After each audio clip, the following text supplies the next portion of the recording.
Making headlines this hour. President reaffirms his administration's commitment to reclaiming the Maldives' lost territorial waters in the Southern Sea, expressing confidence that the nation will ultimately prevail through international legal proceedings.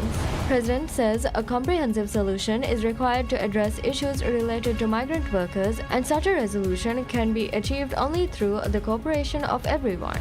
And Minister of Economic Development, Transport and Trade Mohammed Saeed says the integration of the Maldives Instant Payment System (FAVARA) with India's Unified Payments Interface (UPI) represents a significant milestone in strengthening bilateral economic ties and achieving the goals of the proposed India-Maldives Free Trade Agreement (FTA).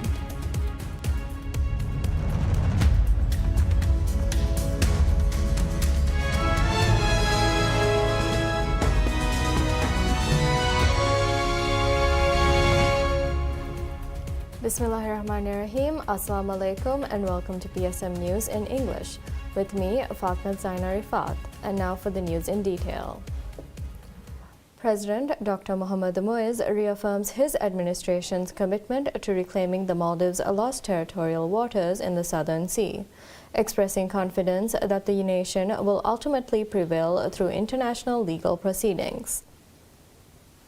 Speaking on PSM News Nation Chat program, the president revealed that the government is aggressively pursuing procedural steps to reverse the loss, which he characterized as a serious detriment to the state caused by the previous administration. The dispute centers a 2023 ruling by the International Tribunal for the Law of the Sea, ITLOS, which demarcated the maritime boundary between the Maldives and the Chagos archipelago. President Muiz asserted that the previous government conceded the area without following proper legal protocols, a move that resulted in the loss of a significant portion of the Maldives' exclusive economic zone (EEZ). According to the president, reclaiming these waters was a core campaign pledge and remains a top priority for his government. The president revealed that the administrative work to form a specialized commission to investigate the circumstances of the territory's loss is currently underway. The commission will examine how the previous administration handled the ITLOS proceedings and why the area was conceded. A team from the Attorney General's office has recently traveled abroad to collaborate with an expert international legal team to build a robust case for the Maldives. The government had previously estimated that the Southern Sea dispute cost the state around $2.4 million.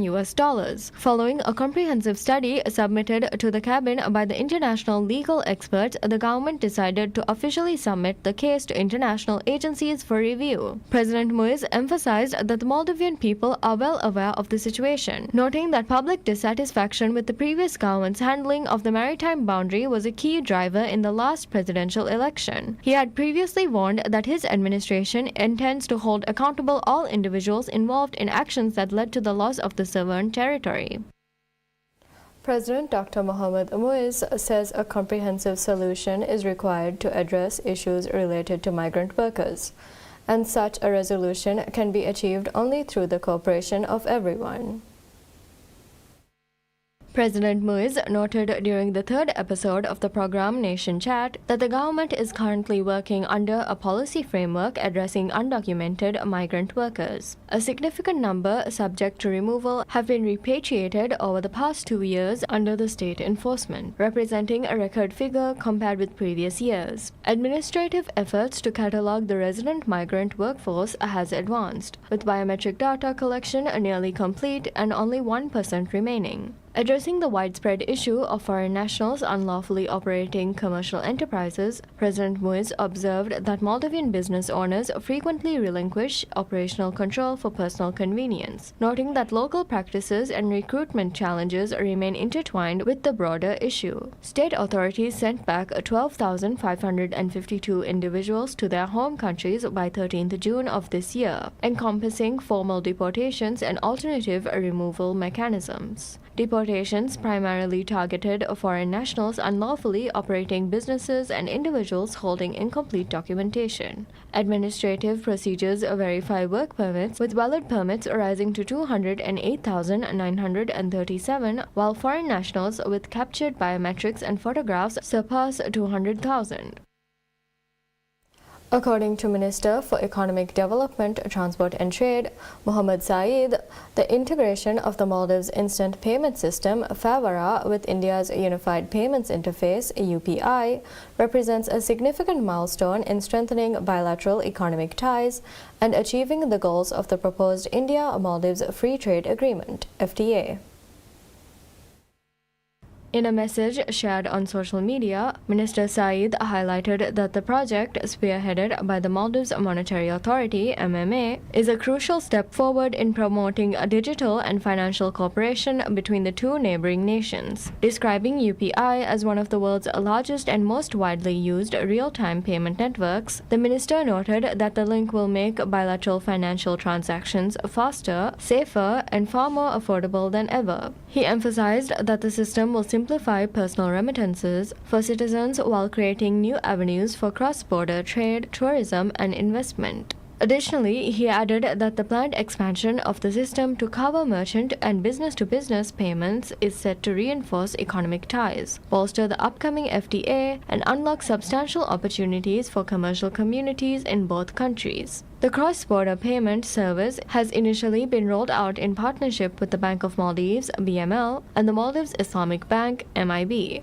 Under the initial phase, account holders at both banks can send funds directly to UPI accounts in India using their standard mobile banking app or online banking portals, eliminating the need for third-party platforms. When a sender transfers funds in Maldivian rupiah or US dollars, the recipient's account in India is credited almost instantly with Indian rupees. Aishat Asna Hamdi, Deputy Governor of the Maldives Monetary Authority, says efforts have commenced to deliver services of FAVARA and India's Unified Payments Interface (UPI) to the public through QR codes. Under the bilateral project, the central bank has interlinked FAVARA, the domestic instant payment system, with UPI, enabling fast monetary transfers from the island nation to India. The service is accessible through the Bank of Maldives and the Maldives Islamic Bank, while regulatory authorities intended to expand participation to all domestic commercial banks and payment service providers. Technical work is currently underway to establish a QR-based merchant system permitting citizens of both nations to settle business transactions directly through domestic mobile applications. Deputy Governor Asna underscored cross-border transfers remain restricted to outward remittances from the Maldives to India, while development for inward transfers proceeds. The multi-currency framework will allow customers to execute transfers seamlessly across Maldivian rupiah, US dollar, and Indian rupee accounts. Individual customers can remit a maximum of 24,000 Indian rupees or $250 US monthly. According to statistics released by the Ministry of Tourism and Civil Aviation, guest houses accounted for 22.6% of tourist arrivals to the Maldives so far this year, with more than 274,000 tourists choosing a guest house accommodation. The ministry's statistics show that Maldives welcomed 1,241,422 tourists during the period, of whom 274,687 stayed at guest houses. Chinese tourists accounted for the largest share of guest house stays. China was also the Maldives' largest source market during the period, while Italian tourists ranked second for guest house stays. A total of 213,317 tourists arrived from China, of whom 28.6% stayed at guest houses. Italian tourists ranked second in terms of guest house stays. Of the 96,876 tourists who visited from Italy, 28.2% chose to stay at guest houses. There are currently 944 guest houses operating across the Maldives, with a combined bed capacity of 17,010. According to the ministry's statistics, this represents 25% of the country's total bed capacity. Bai Atoll, Kafu Atoll has the largest guest house bed capacity, with 8,162 beds in operation. Alif Alif Atoll ranks second with 2,312 beds in operation.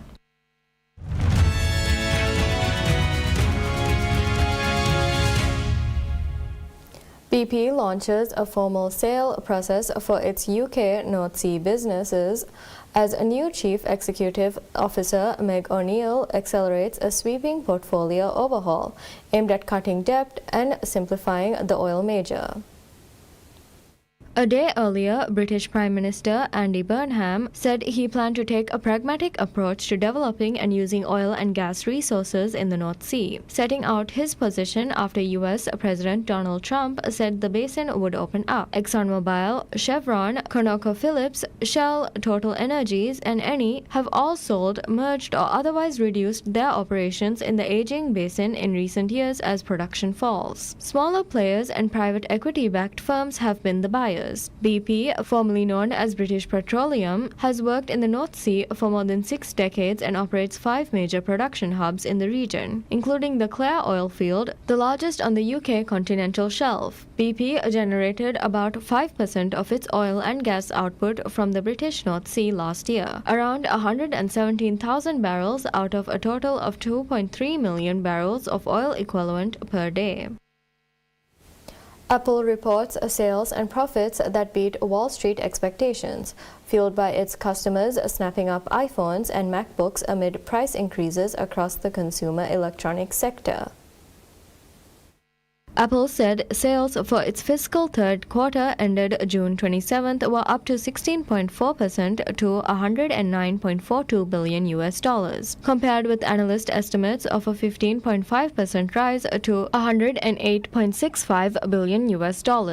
According to LSEG data, the Apple's own forecast of 14% to 17% sales growth. Apple's third quarter profits were $2.02 per share, with 11 cents attributable to tariff refunds from the US government. Even excluding the tariff refunds, Apple's profits were still above Wall Street estimates of $1.89 per share. Apple shares fell 4% in extended trading after the result. The decline comes after Apple, whose shares have risen to more than 22% this year, reclaimed its throne as the world's most valuable company from AI chip leader Nvidia. With help from Alphabet's Google, Apple earlier this year unveiled a revamped version of its Siri virtual assistant with a raft of new AI-driven features, and consumers and software developers alike have been gravitating towards its Mac products to handle AI tasks on device rather than paying monthly fees. According to LSEG data, driving Apple's results was a 21.7% increase in iPhone sales to $54.25 billion,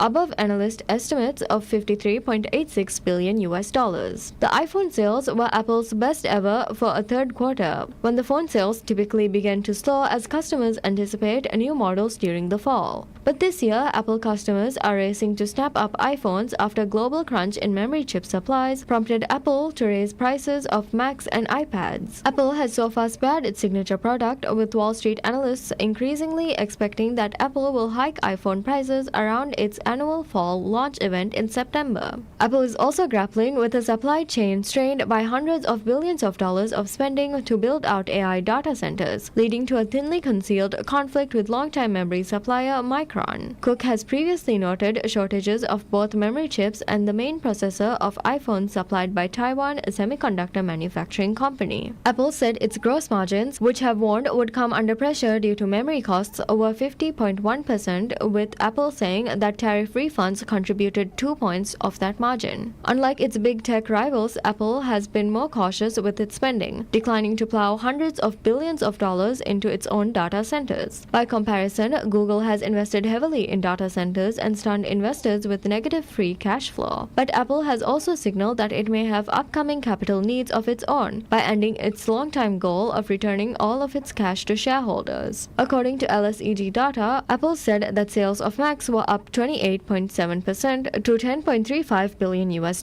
beating analyst estimates of $8.74 billion. According to LSEG data, sales of iPads were down 5.9% to $6.19 billion, below analyst expectations of $6.92 billion. Sales rose in all parts of the globe, with Greater China revenue up 22.4% to $18.82 billion.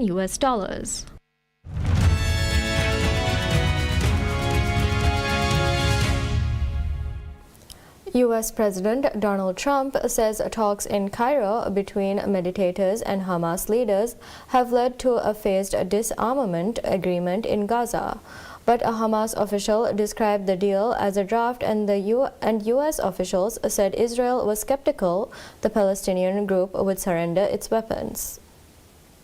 Trump said the agreement was a critical step towards Gaza being governed by a new Palestinian government that will work closely with the so-called Board of Peace. The Israeli embassy in Washington did not immediately respond to a request for comment on Trump's announcement. A Hamas source told Reuters that draft agreement stipulates that heavy weapons could only be stored and kept under the control of Palestinian administration, and the weapons cannot be transferred to Israel. A U.S. official on Thursday told reporters that Israel is very skeptical that Hamas will disarm. There were also questions about how long the process would take. A Board of Peace official gave an estimate of 200 to 320 days, but a U.S. official played down that timeline. An Israeli official, who declined to be identified, said before Trump's announcement, Israel had rejected a proposal. A UN expert says more than 20,000 Cambodian civilians remain displaced along the country's border with Thailand, following 2 rounds of fighting between the Southeast Asian neighbors last year, following a visit to the disputed frontier. Tom Andrews, UN Special Rapporteur on Human Rights in Cambodia, has called for the displaced Cambodians to be returned to their homes along the disputed Thai border. Approximately 650,000 Cambodian civilians were displaced in border regions at the end of last year, of whom more than 20,000 remain displaced. I spoke to civilians who told me that they were unable to return to their homes because their villages and towns are now occupied by Thai soldiers.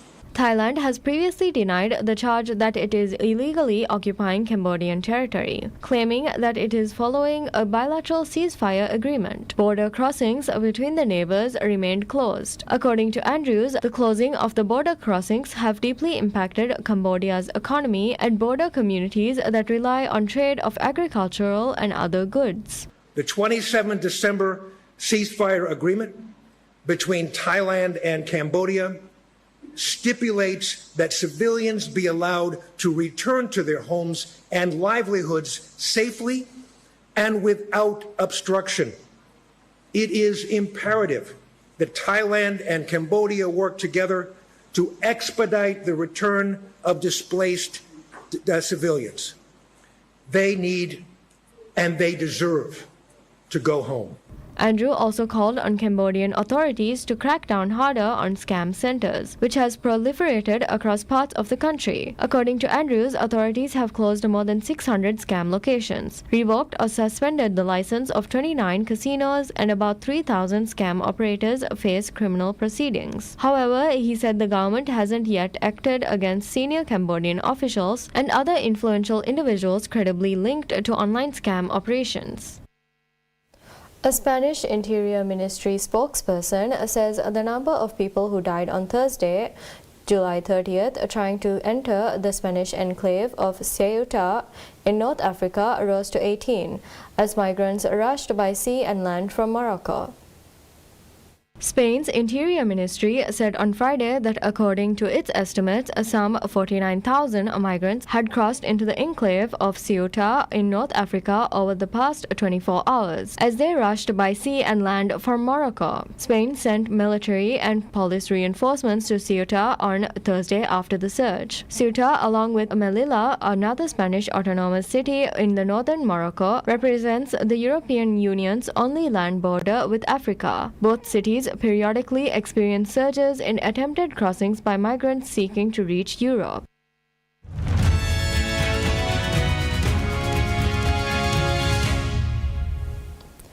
Carlos Cordero, senior advisor to FIFA President Gianni Infantino, resigns with immediate effect in protest at proposals to sell a stake in the World Cup, calling the plan a bad deal for football.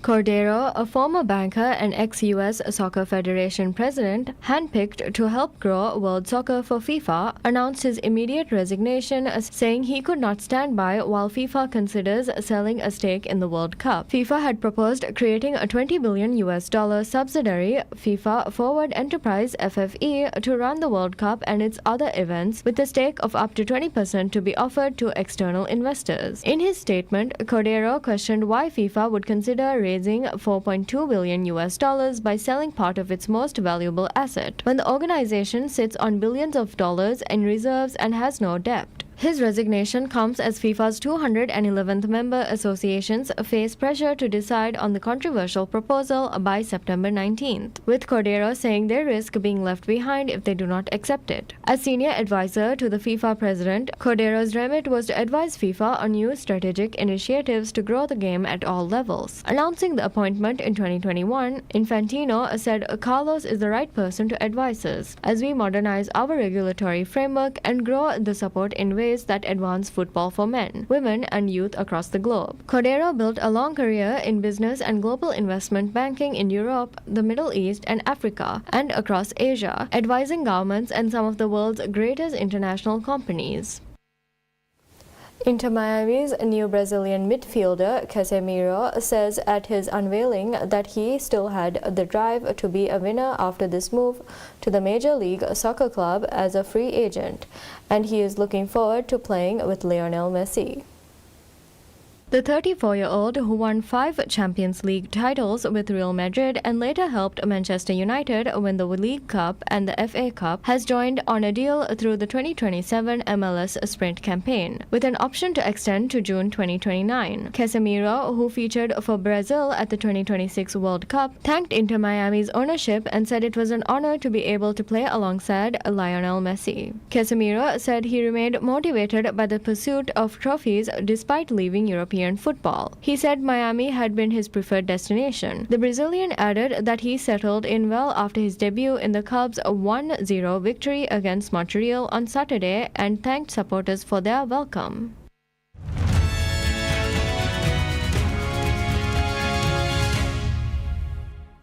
Thousands of rubber ducks races to the finish line in London as part of a fundraising event for Cosmic, a charity that supports babies and children in intensive care.